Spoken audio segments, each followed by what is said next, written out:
Moisturiser പുരട്ടുക. അല്ലോ ഇതേതാ പറഞ്ഞ റേസർ? ഇതായി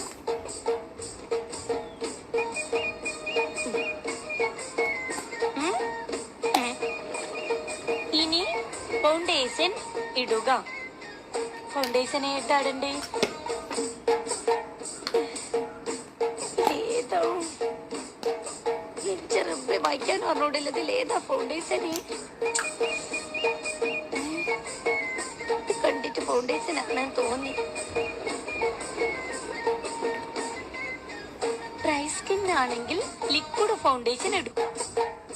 ഓയിലി സ്കിൻ ആണെങ്കിൽ മാറ്റ് ഫൗണ്ടേഷൻ ആണ് നല്ലത്. സ്കിൻ ഓയിലാണോ ഡ്രൈ ആണോ നമ്മളെങ്ങനെ അറിയുവോ? ഫൗണ്ടേഷൻ ഇടുന്നതിന് മുമ്പ് ബേസ് ഇടുന്നത് നല്ലത്.